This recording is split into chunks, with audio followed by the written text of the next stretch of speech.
il paye également des redevances. Alors tout cela, il y a une nébuleuse qui entoure cette gestion et donc il faudrait que la dame s'explique sur tout cela. Et au niveau de la NSS, il y a justement, nous l'avons en direct, voilà. vous allez l'interroger, évidemment. Docteur Sakoba Keïta, en direct ce matin chez les GG. Les grandes gueules. Bonjour docteur et bienvenue sur Espace. Oui docteur, bonjour. Alors justement, merci à cette communication de l'agent judiciaire de l'État où vous êtes cité, on dit vous n'avez pas pu justifier une somme qui tournerait autour de 29 milliards de nos francs. Alors vous avez fait une sortie. Dites-nous d'abord comment avez-vous accueilli cette communication de l'agent judiciaire de l'État et quelle est aujourd'hui votre position par rapport à tout cela? Bon, je dirais à vous avouer, je vais répéter ce que j'ai dit à vos prédécesseurs, que j'ai été très très surpris par cette communication. C'est vrai que j'ai reçu une lettre de convocation à laquelle je me suis présenté le 15, j'ai été bien accueilli. Et j'ai effectué le travail demandé avec la commission de recouvrement. Et on a abouti à des conclusions. Et personnellement, je m'attendais à la publication de ces conclusions. J'ai été extrêmement surpris de voir le 13 août que je sois cité des agents qui doivent à l'État. C'est quoi les conclusions de cette rencontre? Bon, les conclusions, comme vous savez, c'est un peu avec l'expérience que j'ai, j'aurais souhaité que ce soit la commission qui publie leurs propres conclusions. Moi, en tout cas, je détiens mes récapitulatifs. Je me suis réjoui des conclusions et des reproches qui ont été retenus à mon endroit. Et je pense, comme vous avez accès à tous les dossiers, il peut vous les communiquer. Bien. Docteur Sakoba Keïta, en direct ce matin chez les juges. Allez-y, Tamba. Alors, docteur, on va aller, pour revenir à ce dossier sur la petite période concernée, puisqu'il ne s'agit pas de la période de votre gestion à la tête de l'ANSS. Ce montant de 2 milliards 439 millions 756 339 francs guinéens. Finalement, c'est sur lui que pèsent des soupçons de malversation, en tout cas du point de vue de l'agence judiciaire de l'État. Il vous est reproché, par exemple, docteur, et on aimerait vous entendre là-dessus, l'utilisation d'un montant d'un peu plus de 131 millions de francs guinéens en termes de budget de fonctionnement. Vous auriez utilisé ce montant et vous auriez simplement expliqué que c'était pour le fonctionnement de l'ANSS sans le défragmenter en rubriques pour permettre justement qu'il y ait de la transparence à l'intérieur de ces dépenses-là. Qu'en dites-vous? Oh, comme moi je n'ai pas le détail des montants qu'ils vous ont donnés, comme étant le montant reproché, mais ce que je viens d'écouter par votre voix n'est pas celui qu'on m'a exhibé en conclusion le 29. J'aurais souhaité qu'on me le notifie pour que je puisse amener les explications devant les juridictions. Je rappelle simplement, cher... La conclusion est nettement différente de ce que vous me dites. Voilà, je rappelle simplement, cher docteur, que ces chiffres proviennent de tableaux que vous auriez directement fournis par rapport à cela. Ce qui m'amène quand même à une autre situation, et ça, puisqu'il s'agit d'une situation unique, j'imagine bien que vous aurez une réponse à nous donner. C'est cette situation sur 1 milliard 669 millions et quelques de francs guinéens qui ont été versés à Medicar Sarlu. On a pu quand même voir trace de cela, sans aucun bon de livraison. Ce serait pour approvisionner l'ANSS en gaz, l'oxygène en bouteille de gaz, sans aucun bon de livraison. Comment est-ce possible, docteur, que plus d'1 milliard soit dépensé pour un service public comme le vôtre, sans qu'il n'y ait de bon de livraison? Bon, monsieur, je crois que le montant là, ça fait bien sûr d'une conclusion. Et ce que vous dites encore par rapport à ce montant, ça me surprend. C'est vrai que les 1 milliard 600 millions ont été versés au compte de l'entreprise. C'est une entreprise qui est affiliée, qui est installée en Guinée, qui paye ses droits au peuple de Guinée.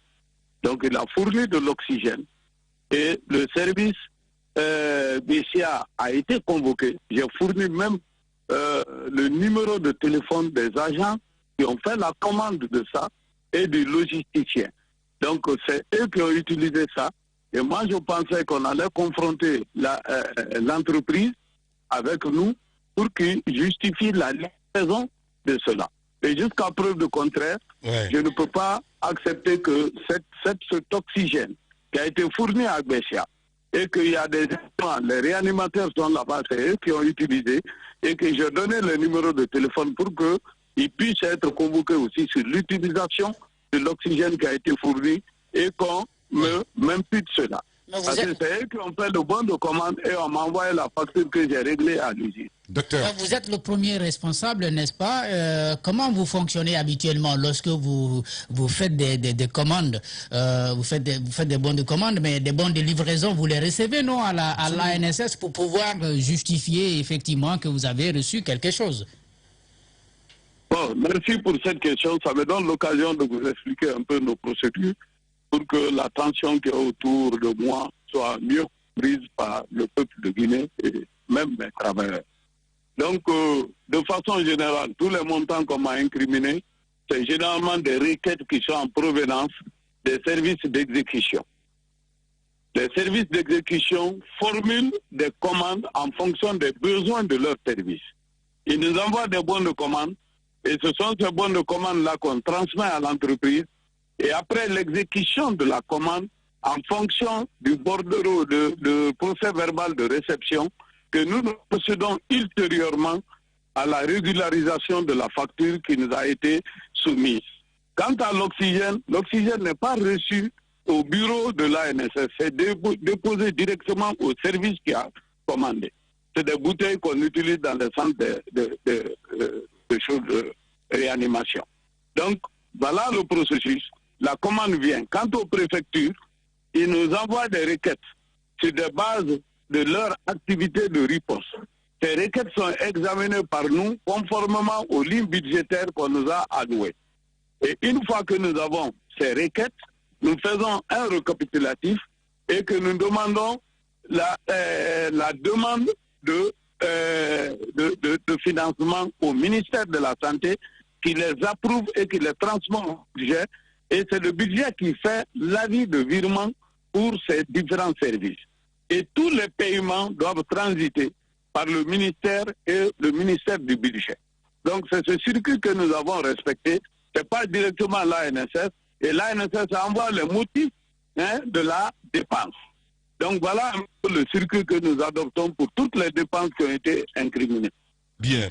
Docteur Sakouba Keïta, en direct ce matin. Allez-y, mon cher Ahmed. Oui, docteur Sakouba, alors d'après ce qu'on entend de vous ce matin, il y a un circuit très précis qui obéit visiblement à des règles aussi très précises. Mais cela étant, vous ne pouvez pas vous dédouaner de certaines choses. C'est-à-dire que ce qu'on vous dit ce matin, c'est qu'il y a un manque de traçabilité dans le fait que un milliard ait été dépensé pour de l'oxygène. On ne doute pas de votre bonne foi. On vous dit juste en tant que journaliste qu'on a un problème avec le manque de traçabilité dont vous avez fait preuve. Et c'est cela qui vous est reproché ce matin. Bon, peut-être que ça dépend de celui qui m'apprécie. Et moi, je pense que dans cette histoire d'oxygène, j'ai été très clair. Et l'argent a été viré au compte d'une société et qui est là.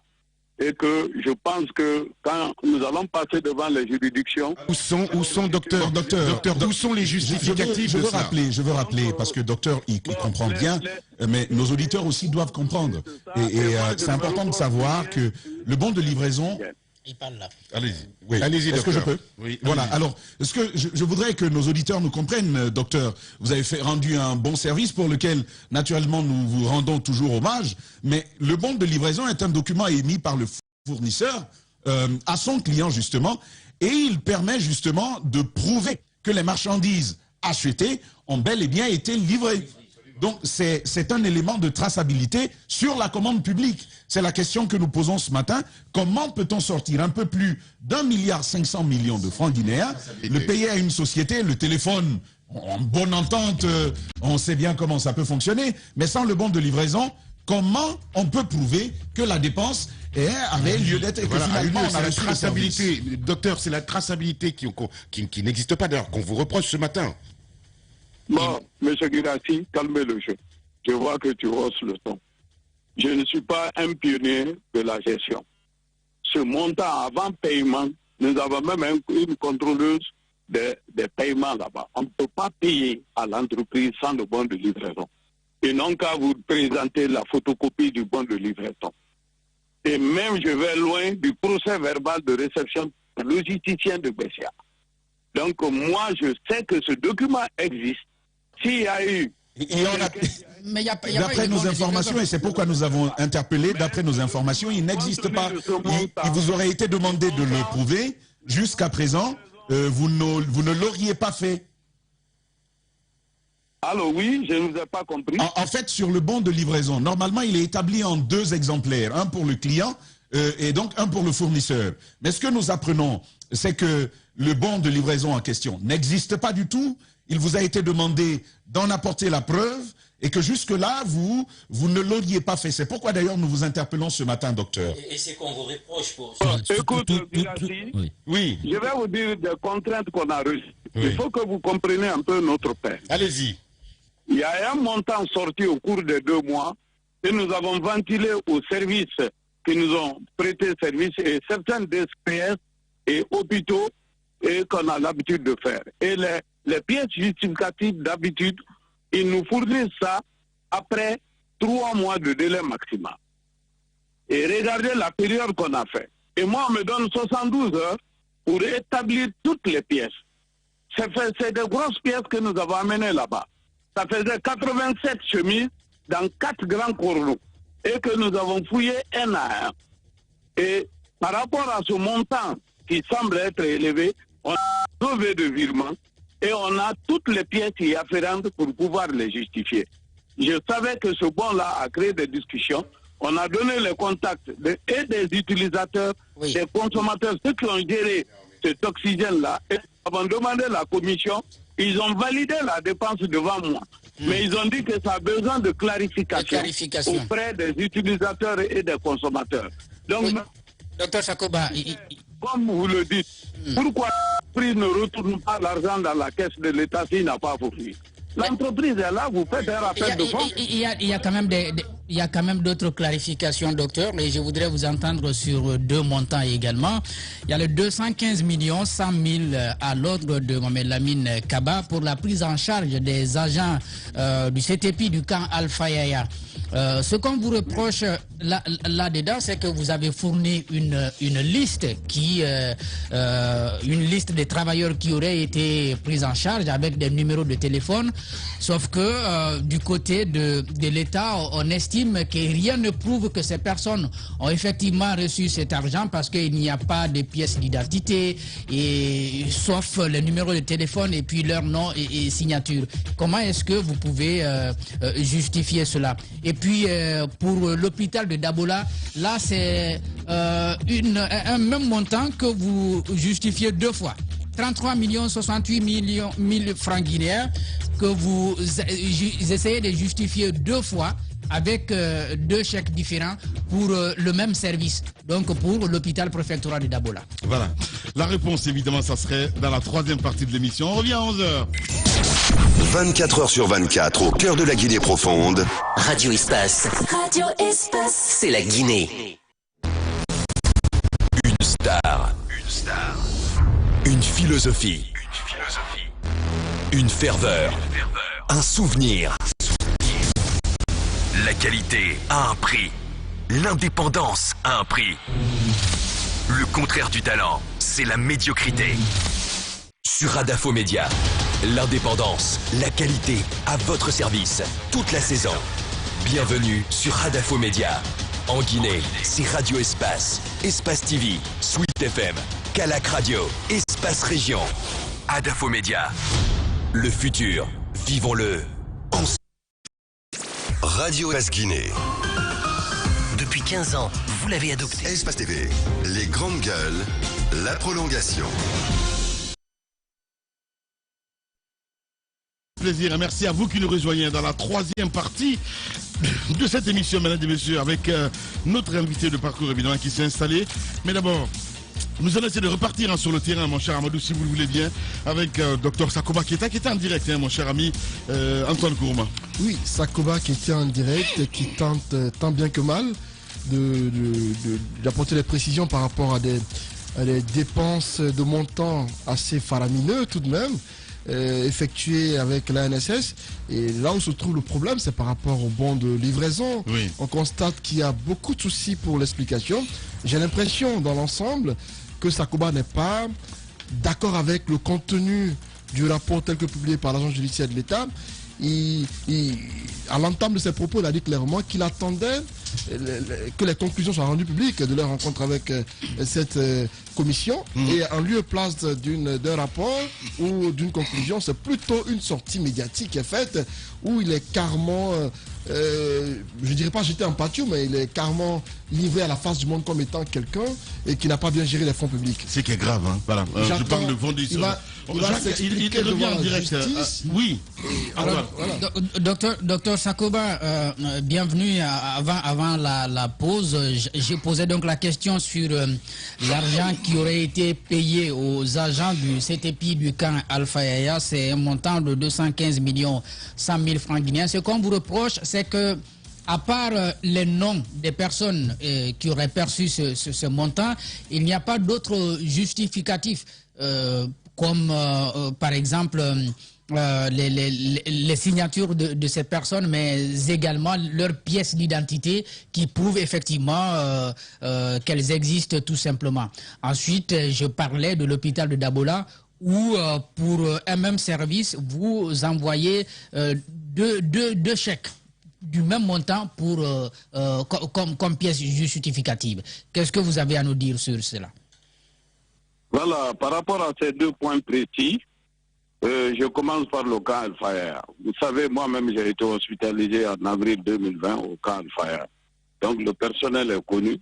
Ce n'est pas à chaque paiement mensuel. D'abord, je vous précise que c'était les indemnités du mois de septembre. Donc, est-ce que c'est à chaque paiement qu'on doit fournir les photocopies des pièces d'identité? Même le salaire au niveau du ministère, on ne fait pas ça. Dès que tu viens, tu présentes ta carte d'identité, on te donne ton argent. Donc, c'est ce principe-là qui est retenu pour le personnel permanent. Donc, c'est un personnel permanent qui travaille au cas Al-Faya. On a ajouté leur numéro de téléphone pour des besoins de vérification. Et comme le cas Al-Faya est là, attendez, je vais terminer. J'ai dit que j'ai fourni le numéro de téléphone du responsable du CTP. Et je vous rappelle que le chèque que nous avons demandé, c'est le Trésor qui a émis à son nom directement. Donc le chèque a été perçu par lui. C'est lui qui est parti prendre l'argent à la banque et il a payé ses travailleurs et nous a envoyé ses justices. Voilà. Par rapport au deuxième, par rapport à d'abord, je crois que c'est un défaut de lecture ou de récapitulation. Moi, je ne reconnais pas avoir payé deux fois. Ils n'ont qu'à présenter les OV, les ordres de virement par rapport à la dépêche de Dabola. Et en deuxièmement, par rapport à Dabola, tous nos virements, il n'a pas pu les décaisser jusqu'au moment où je vous parle. Donc l'argent existe bel et bien à Dabola. Il a fait le relevé bancaire, il nous a retourné. Il n'y a que deux montants que nous avons virés dans son compte à la période-là et qui nous a adressé une lettre qu'ils n'ont pas pu décaisser. Voilà les relevés bancaires qui en font foi. Donc par rapport à Dabola, je m'inscris en faux. Il n'y a pas eu deux paiements. Les ordres de virement en font foi. Il n'y a eu qu'un seul paiement sur... il y a deux rubriques que nous avons payées, la nourriture des malades et les indemnités des travailleurs. Donc ça existe bel et bien au tableau. Et nous avons fourni les relevés bancaires pourvu que le montant n'est pas encore utilisé. Ça existe dans leur compte bancaire. Voilà. Docteur Sakoba Keita en direct. Allez-y, Jacques. Oui, ça vient de Docteur Condé. Je crois il est du CTP du camp Alpha Yaya. Il dit bonjour Lamine, toutes les pièces par rapport à l'oxygène existent, à la fois bonne commande de livraison et une fiche de consommation d'oxygène au niveau de la réanimation. Ensuite, la commande de l'oxygène n'est pas comme les autres car c'est un produit utilisé tous les jours en fonction des besoins des patients. Au mois d'août dernier, lors de la troisième vague vague. Il y a eu assez de patients sous oxygène et un seul patient pouvait prendre jusqu'à 15 voire 20 bouteilles par jour en fonction de sa saturation. Voilà, c'est une précision. Allez-y, Ahmed. Non, mais docteur, il y a quelque chose que je n'ai pas compris au niveau, vous avez parlé de salaire que vous avez versé. Or, pour moi, à moins que je sois vraiment d'une autre planète, les salaires, lorsqu'on verse un salaire à une personne, cela doit correspondre à une fiche de paye dans laquelle il est indiqué la contribution du dit, le grade, la contribution, ses impôts, les impôts qu'il paye, la sécurité sociale, etc. Or, vous nous dites là, tout bonnement, que vous avez versé des salaires à des gens et vous avez juste pris la carte d'identité et le numéro de téléphone. Excusez-moi, mais les bras m'en tombent. Mais docteur, on parle de gestion et de deniers publics. Bon, peut-être c'est une mauvaise compréhension de ce que j'ai dit. J'ai comparé le paiement des salaires au ministère par rapport aux indemnités que nous avons effectuées au niveau du CTP. J'ai dit que les indemnités, moi je ne paye que des primes et des indemnités aux travailleurs. Je ne paye pas de salaire. C'est le ministère qui paye les salaires. Docteur, les primes que vous versez doivent... Au moment où on paye les salaires, nous, on ne dépose pas de photocopie de nos cartes d'identité au ministère tous les mois. Docteur, les primes que vous versez, comme vous le dites, répondent à effectivement un travail qui a été effectué. Nous sommes d'accord. Mais ce travail-là, puisqu'il s'agit de l'État, encore une fois, vous devez justifier de cela par, encore une fois, des fiches de paye. C'est logique. Et ces primes sont inscrites dans ces fiches de paye. Si tel est le cas, vous n'auriez aucun mal à justifier auprès de l'argent judiciaire les accusations qui sont portées contre vous. Encore une fois, une fois de plus, je pense qu'il y a un manque de rigueur. Docteur, il y a un manque de rigueur dans la gestion. Je suis désolé de vous le dire, mais c'est le cas. Il y a un manque de rigueur. Bon, peut-être vous pouvez le qualifier ainsi. Parce que, vous savez, on a une procédure, un manuel de procédure. Depuis le début de la création de l'ANSS, nous respectons le contenu de notre manuel de procédure qui a été fourni et adopté et validé par le ministère de la Santé. Donc, par rapport au fonctionnement des CTP, qui sont des structures temporaires de prise en charge des cas d'épidémie, nous établissons des états de paiement où la liste des travailleurs déjà est connue. Et que nous avons la liste des travailleurs, les états de paiement, c'est comme les vaccinateurs, tous nos personnels, c'est des états de paiement que nous le faisons. Par rapport au camp, il y a un état de paiement, les travailleurs sont connus et chaque mois on les paye. Et je vous rappelle que ce CTP-là est ouvert depuis très longtemps, et depuis le mois de février 2020 qu'on a eu les premiers cas de coronavirus, on a ouvert ce CTP au camp. Donc les travailleurs sont connus. On a eu à un certain moment de dégraisser le nombre des effectifs. L'effectif qui reste là-bas, on a leur numéro de téléphone et leurs états. Et celui qui a perçu le chèque au nom du service aussi est présent. Oui, il peut vous appeler pour témoigner de la réception. Docteur, ce n'est pas parce que... Maintenant, moi, c'est pas que ma responsabilité. Docteur, écoutez, vous savez, vous êtes en train de me la jouer responsable, mais pas coupable. Je vais vous dire une chose, ce n'est pas parce que vous avez mis une pratique en place que c'est une bonne pratique pour l'État, pour les deniers publics. Ça, je vous le dis clairement. Je vous le redis encore une fois, la règle internationale en la matière veut que vous ayez, chaque employé ait une fiche de salaire et qu'on sache, que vous sachiez quelle est sa contribution à la retraite, quelle est sa contribution à la sécurité sociale, etc. Vous ne pouvez pas, docteur, je suis désolé, avec tout le respect qu'on vous doit, vous ne pouvez pas venir nous dire à la radio ce matin, on donne des numéros de téléphone, on prend des cartes, etc. C'est vraiment un manque de rigueur et de transparence totale dans la gestion des deniers publics. Je suis désolé de vous le dire, c'est presque enfantin. C'est enfantin ce que vous me dites. Ahmed, calme le jeu, le temps là est trop impératif. Voilà. Allez-y, docteur. Ici, on est dans une situation d'urgence. Après Covid, on va fermer tous ces centres. Donc, à ce que je m'inscris en faux, les travailleurs qui sont pris à titre temporaire, les vaccinateurs qu'on prend pour 2 semaines, vous voulez qu'on établisse des fiches de salaire pour eux? Non. La rigueur, les audits qui ont passé chez nous n'ont jamais exigé, avec les inspecteurs des finances, des fiches de salaire pour des temporaires, des travailleurs pris de façon temporaire, qu'on établisse des fiches de salaire. Et je vous rappelle, sur nos paiements des indemnités, il n'y a pas de pension à payer dessus. C'est écrit dans les contrats. Il n'y a pas de pension ni d'indemnité de licenciement. On te prend pour une activité bien ordonnée.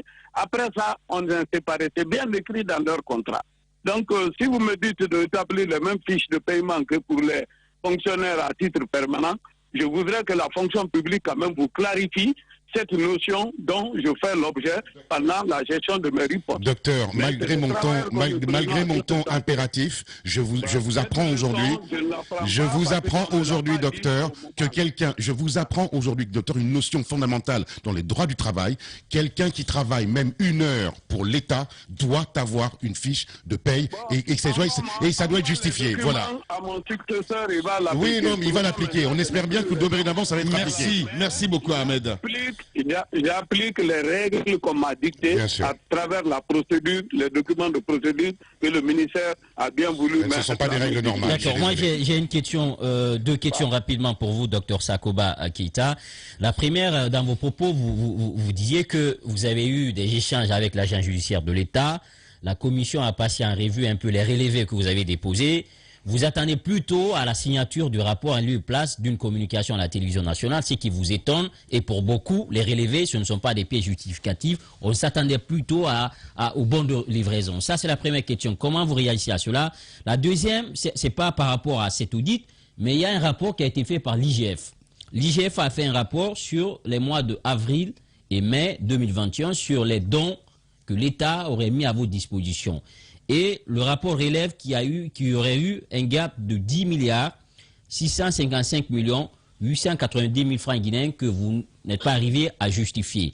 Et plus loin, on estime que le contrôle des destinations a permis de constater que sur 227 bons de livraison émis à l'ordre de 600 de traitement CTP de Conakry, de l'échantillon consulté seulement 128 bons sont parvenus à destination. La différence est de 99 bons qui n'ont pas été justifiés. Et à ce jour, le gap s'élève à 10 milliards, à plus de 10 milliards. Est-ce que vous avez eu vent de ce rapport? Parce que ça va aussi faire surface dans les prochains jours, certainement dans les prochaines heures. Bon, merci. Je crois que les grandes gueules doivent penser à l'histoire de l'ANSS par rapport à la gestion de Covid.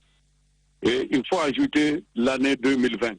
Parce que le dossier que tu relèves, ce n'est pas le dossier de cette année, c'est le dossier de 2020. Et je vous rappelle que j'ai été hospitalisé et isolé au camp de Fayard en courant de l'avril 2020 où je n'ai pas été opérationnel pendant certaines périodes au moment de la riposte. Mais quand cela ne tienne, comme je restais toujours directeur général, je pourrais vous répondre. Par rapport à ce rapport, il y a eu un dossier préliminaire qu'on nous a envoyé. Parce que nous sommes en riposte, on ne doit pas s'arrêter pour pouvoir faire les justifications. À un moment donné, on s'est retrouvé avec 3 audits au niveau de nos services et une inspection. Donc, mes travailleurs ne pouvaient même pas trouver tous les documents demandés par les auditeurs. Il y a même à un moment donné, on a demandé une pause dans l'audit pour que nous puissions faire face aux malades, aux cas de maladies qui étaient devenus nos nombres très croissants. Donc, par rapport à ce que vous dites, il y a eu, les pièces là ont été fournies, il y a un rapport final que nous détenons et qui est contraire à ce que vous êtes en train de me dire. Nous détenons ce rapport-là, hein, donc nous, on est tranquille par rapport à ce rapport d'audit. Ça date encore une fois de plus de 2020, au moment où Dr Sakoba était même isolé, mais quand même j'assume la responsabilité et que le rapport a été revu par mon équipe et tous les manquements ont été présentés en bonne uniforme. Donc nous détenons le rapport et au niveau de ça. Donc nous sommes prêts à répondre devant n'importe quelle juridiction. Merci. Voilà, docteur Sakoba Keïta ce matin chez les GG. Merci beaucoup en tout cas, docteur, d'avoir répondu à nos questions ce matin. On va revenir évidemment sur ce sujet si besoin est. Les GG continuent sur Radio Espace. Sur Radio Espace Guinée, les GG pensent comme JMJ. Une presse libre se voit dans la rue. Et la rue voit vraiment si la presse est libre. Cette dialectique sociale est la levure de la démocratie. JMJ. Les GG sur Espace, tous les matins 9h-11h. Les GG, les grandes gueules, Radio Espace Guinée. Notre démocratie, la démocratie guinéenne, qualifie de basse intensité le fait que ces hommes, quand ils sont dans l'opposition, font d'abord semblant d'en avoir pris conscience, puis font l'inverse de ce qu'ils avaient promis une fois arrivés au pouvoir. Reste